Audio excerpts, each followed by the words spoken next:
produtividade, Pepeto. Olha, como até uma curiosidade com todas essas atividades, e eu falo que eu também tenho N atividades para realizar, muitas vezes eu não me enxergo sendo produtivo, né? A gente acaba achando que tem muita coisa para fazer, sabe? E no fim das contas a gente percebe que não realizou quase foi nada. Como equilibrar assim atividades e ainda ser produtivo, sabe? Porque fazer muita coisa não quer dizer necessariamente que você é produtivo, né, Pepeto?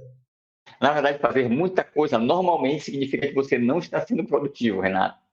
Se estiver fazendo muita coisa ao mesmo tempo. Primeira coisa é a gente ter consciência do que a gente quer. Estabelecer qual é o objetivo que você tem. Porque você imagina o seguinte, dá para te fazer um monte de coisa ao mesmo tempo. Na verdade, não dá. Mas, normalmente, a gente tem esse ímpeto. Vamos tem que começar a fazer um monte de coisa ao mesmo tempo. E o brasileiro ele tem muito isso. Ele é muito bom de iniciativa e ele não é muito bom em acabativa. Ele começa muita coisa e termina pouca coisa. Quando a gente termina. Então, a primeira coisa é filtrar. É ter consciência de que nem tudo que a gente está começando a gente vai terminar. Então, o que compensa eu fazer? É como eu te falei. Se o meu propósito é ser palestrante, quais são os cursos, quais são as habilidades que para mim compensa fazer e que vão me direcionar para aquele objetivo. Quando eu falo nesse objetivo, a galera os desenvolvedores, normalmente para eles, quando é que o objetivo deles está cumprido? Quando eles consideram que eles cumpriram o objetivo? Quando eles concluem o desenvolvimento do sistema deles ali no computador deles. Não é isso. Quando a gente fala em objetivo, a gente está falando qual é o efeito que eu vou produzir. Se eu estou construindo um sistema, esse sistema ele vai funcionar onde? Na mesa de quem? E vai causar qual efeito? Qual é o resultado que esse sistema vai trazer? Eu estou fazendo um sistema para uma loja e esse sistema vai tornar o processo de vendas mais rápido, mais amigável. Enquanto o seu sistema não estiver tornando o ambiente, o processo de vendas da empresa mais amigável, mais eficiente, ele não serve para nada. É só um programinha que está na sua mesa. Então, a primeira coisa é você ter consciência disso. O que eu preciso fazer para atingir esse propósito? Que é esse resultado. Primeira coisa e aí que eu falo de propósito compartilhado, porque para eu criar um sistema desse, eu não vou trabalhar sozinho. Eu vou ter um programador que vai fazer uma parte, tem um programador que vai fazer uma outra parte, vai ter alguém que vai estar responsável pelo banco de dados, tem alguém responsável em entender o que o usuário quer, o que a empresa quer, o que o cliente interno quer, para você conseguir extrair dali realmente o efeito que aquilo ali vai causar para você conseguir trazer isso para a sua equipe. E o time todo precisa estar compartilhando esse propósito. Não adianta o banco de dados estar bonitinho funcionando se a tela não está amigável e o objetivo é tornar o processo de vendas mais amigável. Então, a primeira coisa é ter isso, esse propósito bem estabelecido e compartilhado. Todo mundo tem que ter noção do que é isso. E aí a gente vai, qual é a melhor maneira para eu chegar nesse propósito, para eu começar a fazer esse propósito acontecer? Aí entra aquilo que eu estava te falando. Só curso de oratória, de comunicação, teve um curso de comunicação que eu já fiz 2 vezes, o mesmo curso, ofereceram a primeira vez, eu fiz, ofereceram a segunda vez, eu fiz vários cursos de comunicação, de oratória, já fiz curso de teatro, já fiz curso de stand-up, já me apresentei. Se tu me perguntasse, Pedro, sempre quis te apresentar em bar para fazer stand-up? Não. Mas eu entendi a importância que enfrentar uma plateia de bar tinha para eu me desenvolver como palestrante. Porque eu vou te dizer uma coisa, Renato, depois que você enfrenta uma plateia de bar, meu irmão, com a obrigação de fazer esse povo rir, você não tem medo de mais nada que envolva a comunicação. Porque quando você faz uma palestra, o feedback não é imediato. Você tem alguns feedback, algumas coisas você consegue perceber ali, pela atmosfera da plateia, você consegue perceber alguma coisa, pelas expressões de quem está assistindo, você consegue perceber. Mas no stand-up, não. O efeito é riu ou não riu. Se não riu, se você não estiver muito preparado, o seu mental não estiver muito preparado, você começa a se desestabilizar. Porque está todo mundo ali para isso. E se tem outros comediantes, eles estão percebendo. E o fulano está pegando água, fulano tá negócio, vai me entregar para a terra fria. Porque tem isso também, Renato, se tu entra. E aí o clima, a turma não ri das piadas. Quando entra o próximo comediante, o público está mais frio. Então o comediante vai ter que primeiro esquentar, para depois eles entrarem no clima para começarem a rir, para daí eles começarem a rir. Então, assim, tem todo um contexto. Então é complicado. E aí eu pensei, vou enfrentar isso, porque se eu passar por essa prova, aí a prova minha principal, eu já vou estar para mim já não vai ser mais tão difícil. Então, mas tudo direcionado, tu vê que é tudo direcionado. É curioso. Eu nem sei se eu me colocaria nessa posição de falar ali com uma plateia para fazer ela rir. Acho isso aí já um super desafio. Mas acho que é curioso tudo que você está compartilhando assim, até sobre produtividade, né? Que no fim das contas produtividade para você, e pelo que eu estou entendendo também, para mim, absorvendo aqui, é sobre se comunicar bem, né? E saber assim o quanto você influencia na pessoa ao redor, né? Porque ninguém é uma ilha, né? Ninguém tá sozinho em É, nada para ser mais produtivo, né? e a gente está falando o seguinte, de direcionamento. A primeira coisa que a gente está falando é de direcionamento. Eu preciso saber para onde eu estou indo. Aí vem a questão da atração. A gente falou do plano, né? Então eu preciso estabelecer qual é o plano que eu vou, por onde eu vou caminhar para eu conseguir chegar nesse objetivo. E aí vem a questão da atração, que é a parte mais complicada, Renato. Por quê? Você fugir das distrações do dia a dia. E aí entra a questão da visão de túnel. Cara, por mais que a gente queira, por mais que a gente ache, a gente não vai fazer duas coisas ao mesmo tempo. A gente vai fazer uma. Se você quer fazer uma coisa bem feita, então começa essa coisa e vai até o fim essa coisa que você está fazendo. Quando tem um quadro de atividades, e a gente coloca lá as atividades. Eu, normalmente, nas minhas equipes, para mim, no andamento, na parte de andamento, eu só gosto de ter uma para cada profissional. Se tem duas, se tem três, cara, não está em andamento as duas ao mesmo tempo, não está. Então, qual é que tu está fazendo agora? Eu sempre gosto de perguntar, de começar o dia, você está fazendo o que agora? Aí eu estou fazendo essa atividade, então é isso que você está fazendo. Então, a gente sempre está fazendo uma coisa de cada vez. Esse é o ideal.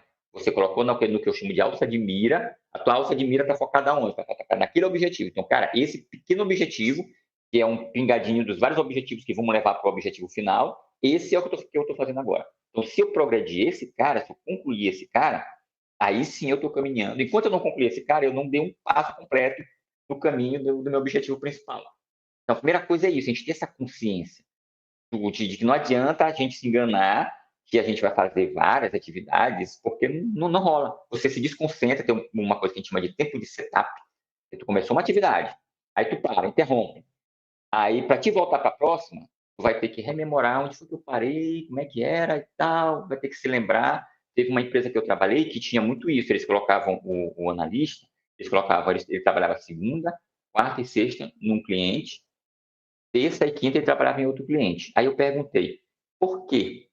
Não, porque o cliente tem que saber que ele está lá, que está produzindo. Isso não é uma questão de negociação. Porque o que tu acha? Se eu tenho, cara, imagina que eu tenho esse prazo aqui, esse aqui é um projeto, tem 5 atividades, e esse aqui é um outro projeto que eu tenho 5 atividades. Imagina aqui comigo, Renato. Se eu fizer isso aqui, o que eu vou fazer? Eu entrego esse cara nesse prazo, e eu entrego esse cara nesse prazo. Então, imagina que esse aqui eu fiz em 5 dias, esse aqui eu vou entregar no 10º dia. Beleza? Aí o que eles fazem? Eles enfiam um no meio do outro.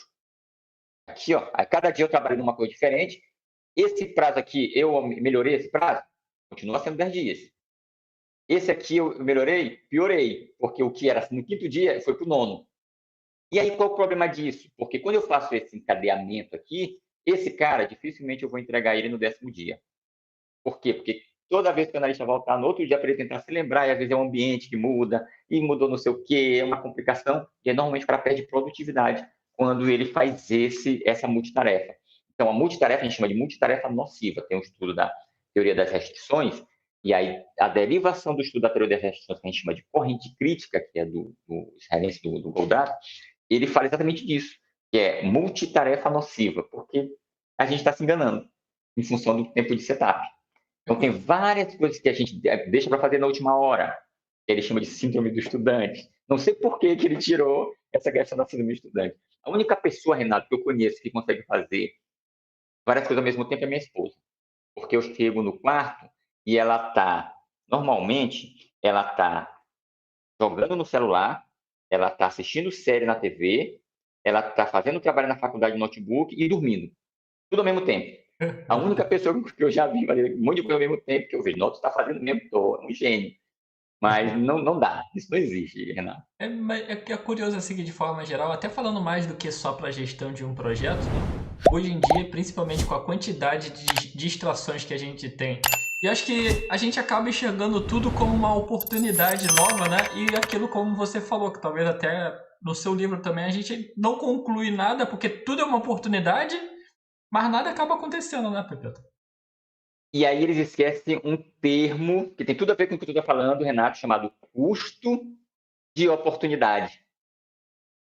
Olha que interessante. O que é o custo da oportunidade? É o que vai custar você, a partir desse momento, decidir fazer essa outra coisa. Porque toda vez que você decide por uma coisa, você está deixando outras opções de lado. Então, sempre existe. Eu estou aqui no meu projetinho para terminar tal coisa. Aí, em algum momento, não, mas apareceu essa outra oportunidade. Aí lá vai. O custo da oportunidade é tu deixar isso aqui de lado. Então, sempre existe um custo em qualquer oportunidade que você resolva fazer, a não ser que todos os indicadores, todo o estudo que você fez te leve a considerar que aquela realmente é a melhor opção.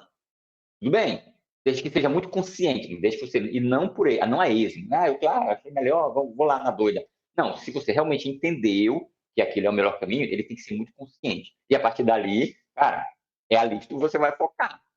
Tinha um amigo meu que toda semana que eu ia na casa dele, ele tinha uma ideia nova. Não, porque eu tive uma ideia de fazer uma empresa assim, assim, assim. Cara, que massa! Aí eu chegava no outro dia, na outra semana, na casa dele, e aí, como é que tá a empresa de tal coisa? Ele, não, tu nem sabe, eu tive uma outra ideia, e aí toda semana era uma ideia nova, e até hoje ele nunca implementou nenhuma. Acho que E aí, depois de definir bem o projeto, o grande segredo talvez seja avaliar bem se a nova oportunidade é melhor, né, Pepeta? é isso. Porque, e tem uma coisa, tem uma frase muito famosa no mundo da gestão tradicional de projetos, a gente fala assim, que pior do que você não concluir um projeto é você concluir um projeto que nunca deveria ter sido feito. Então, isso aí, ok. Não, cara, eu cheguei à conclusão que, ou às vezes, a gente perde tanto, a gente demora tanto, o projeto demora tanto a acontecer que ele meio que perde o sentido. Imagina que tu tem um projeto, e esse projeto era construir um sistema para MS-DOS. Aí chegou o Windows. Cara, não adianta mais eu fazer esse sistema para MS-DOS, agora eu vou ter que ir para outro projeto, porque esse aqui perdeu o sentido. Então, tudo bem. Isso aí é um dos requisitos, uma das premissas que justificam que podem justificar a alteração de um objetivo. Mas, tirando esses casos, cara, você tem que realmente saber o que você quer e tem que perseguir aquilo com uma certa obstinação. Imagina o que seria do Michael Phelps se ele, no meio dos treinos de natação, ele treinasse vôlei. Imagina o que seria para ele complicado. Sim. Ou se ele não fosse realmente, como o Bernardino sempre fala, cada dia que você perde de treino é um dia que você perde de eficiência. Você vai se tornar menos eficiente porque você está perdendo aquele dia de treino. Então, imagina o nível de foco que um atleta naquele nível precisa, um atleta da NBA, precisa ter para ele conseguir atingir aquele nível de excelência. E aí é importante. E hoje, Renato, falando da questão das distrações, quando tu fala em distração, o que vem na tua mente? Celular, redes sociais, Netflix, Netflix, bastante, YouTube, o próprio YouTube, às vezes assistindo o que não deveria estar YouTube. assistindo, né? E aí tu tocou no ponto-chave. Aí tu tocou no ponto-chave. No YouTube, e aí tu complementou, assistindo o que eu não deveria estar assistindo. Que, por exemplo, teu podcast é enriquecedor. Se você estiver no YouTube assistindo o Grande Renato, eu estou ganhando. Principalmente quando eu estiver assistindo os podcasts que o conteúdo está alinhado com o meu propósito. Então, eu estou ganhando. Então, o problema não está no YouTube. Eu descobri, eu aprendi que o nosso organismo ele tem receptores. Todo o nosso organismo tem receptores. Então, quando você sente uma alegria, por exemplo, você sente alegria, aí você recebe as doses dos hormônios, de serotonina. Quando você sorri, aí serotonina, ocitocina, você recebe essa. E todo mundo achava que isso acontecia só no cérebro. Só que o nosso organismo todo tem receptores por onde essas substâncias elas passam. Então, quando você sorri com o corpo todo. Interessantíssimo. E adivinha onde que eu aprendi isso, Renato? No No- TikTok. Que bom. TikTok. Mas por quê? No meu TikTok, eu fico passando, na hora que aparece algum conteúdo interessante, opa, aí o TikTok entendeu, esse cara quer assistir esse tipo de coisa. No Instagram, a mesma coisa. O que eu já assisti de vídeo do professor do Clóvis de Barros, do Cortella, no TikTok, no Quai, Sim. de tudo, cara. Então, assim, não é o Quai, não é o TikTok. Agora, todo mundo lá vendo Léo Santana, dancinha, Anitta e tal. Não que não seja legal, né? Pô, tem uma hora ou outra que a gente dá mais up lá, né? Dá uma abstraída, beleza. Mas se for só aquilo, cara, da Sim. onde a não ser que seu objetivo seja ser uma cantora internacional, uma cantora com o perfil que a Anitta desenvolveu, que é um perfil muito bem sucedido. A não ser nesse caso, então você está no conteúdo errado. Aí eu quero ser um profissional de marketing e eu estou assistindo o Léo Santana o dia todo. Está desalinhado, não Sim. está de acordo. Olha que bom que você está compartilhando isso, que esse é o ponto que eu sempre toco aqui. O problema não são as ferramentas, né? O problema é como a gente está usando ela, que tem muita gente usando aí, como você me falou, para assistir aquilo que não faz sentido, né? Exato. Olha, E uma coisa que é interessante, Renato, é que a gente acostuma. A gente acostuma. Assim como a gente acostuma a consumir aquele conteúdo que é um conteúdo que não está alinhado. Eu não gosto de dizer que é ruim, que é bom ou que é ruim. Tá? Tem conteúdo que, em essência, é ruim. É o conteúdo que é ofensivo, o conteúdo que fala de discriminação, que reforça esse tipo de coisa. Ok, desse aí realmente. Agora, por exemplo, Anitta.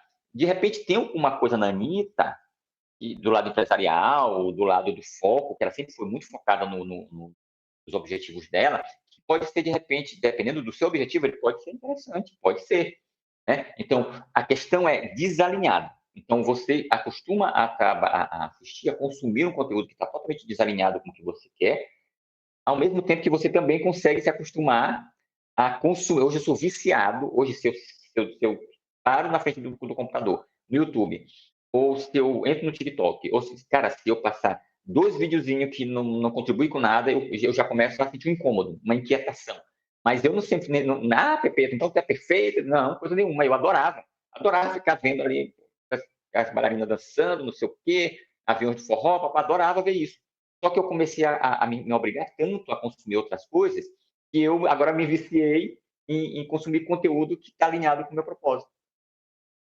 e olha, que bom que você até tocou nisso, que muitas vezes as pessoas se incomodam com o mensageiro, né? Assim, é claro que o mensageiro é importante seguir as próprias mensagens, mas não é porque alguém está fazendo, digamos, não tão certo que eu tenho que seguir o errado, né, Pepeto? Exato, Eu tenho que seguir o, exato. que o melhor que o Pepeto tem para compartilhar aqui com a gente, né? Agora, se eu ficar ali, ó, tal pessoa tem o erro, tal pessoa tem o erro, a gente está sempre focando no erro e nunca está crescendo, né? Exato. Olha, isso é importantíssimo, Renato. Isso aí até para o nosso dia a dia, cara, até para o nosso dia a dia. Porque eu estava tendo uma conversa com um amigo meu de graduação, isso lá em 2005. A gente tendo uma conversa lá e ele estava me falando na época, cara, como o nosso mundo está complicado, é muita coisa ruim acontecendo ao mesmo tempo, acho que a gente está na pior fase da humanidade. Aí eu falei, comecei a mencionar para ele alguns fatos antigos, né, que tinham acontecido, que eram muito piores, Segunda Guerra, a época lá do Maomé, que tinha aquele o Vlad, que era um impalador, assim, muita maldade, muita crueldade. Os reinos eram todos construídos à base de muito sangue, né, de muita guerra, de muita crueldade.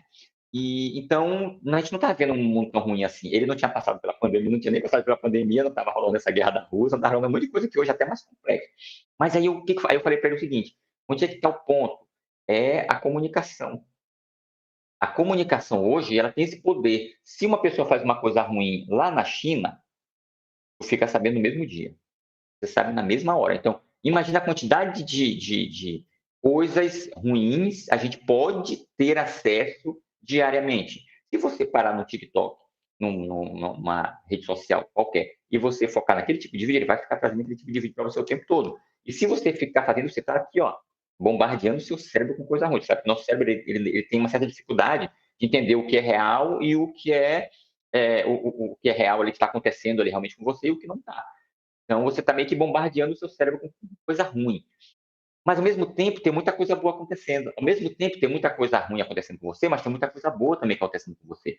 Por isso que é bom a gente, no dia a dia, focar no positivo. Eu não gosto daquele pensamento positivo ilusório, utópico. Nossa, vai dar certo. Aí tu fica sentado aqui na cadeira, Renato, eu vou ter um convidado por dia semana que vem. Aí tu fica aqui sentado na casa, não, vai dar certo, vai dar certo. Se tu não ligar pro teu convidado, se tu não falar com uma Elis da vida, se tu não falar com uma outra pessoa ali que tem outras pessoas que são interessantes, tu não vai fazer a coisa acontecer. E existe uma coisa chamada adaptação hedônica, que acontece no nosso cérebro, que ela é responsável em manter o nosso nível de satisfação regular. A gente compra um carro novo, aí tu passa uma semana felizão, alegrão, pá, daqui a pouco volta, o carro começa a ficar normal, no teu dia a dia normal. Isso aí é responsabilidade, a mesma coisa, tu sofre, passa por algum tipo de sofrimento, a não ser a pessoa quando é muito rancorosa, mas tu passa por esse sofrimento, daqui a pouco tu volta pro teu estado normal. A adaptação hedônica, ela faz isso com a gente, para manter a gente num nível equilibrado. E se você não. E aí, quando você tem aquele pensamento muito positivo, chega a um ponto que você engana seu cérebro. Engana tanto o seu cérebro que ele acredita que você já conquistou e ele entra no estado de adaptação hedônica e faz com que você perca o interesse naquele objetivo. Porque você imaginou que vai dar certo, seu cérebro acreditou que deu certo e ele relaxa. Isso acontece muito quando está próximo de você atingir, aí você começa, vai dar, agora vai, não sei o que e tal, e aí chega, o seu cérebro meio que entende que ele já está feito e desencana. Sim, esse é um ponto que você tocou num ponto muito importante, esse equilíbrio. Realmente eu vejo muita gente se perdendo, mas eu ainda tenho uma esperança aí que um dia a gente ainda vai ter o telejornal das boas notícias, Pepeta. Ainda vai acontecer. Teremos um telejornal muito famoso das boas notícias que está faltando. Só compartilhar com você, Pepeta, que a Natália Fischer trouxe aqui o Que Legal. A Natália já foi, inclusive, convidada nossa aqui. Trabalha com tecnologia também, Pepeta. Seria uma Legal, super Natália. conversa também. Colega de profissão. A Juraci trouxe aqui, deixou aqui um boa noite.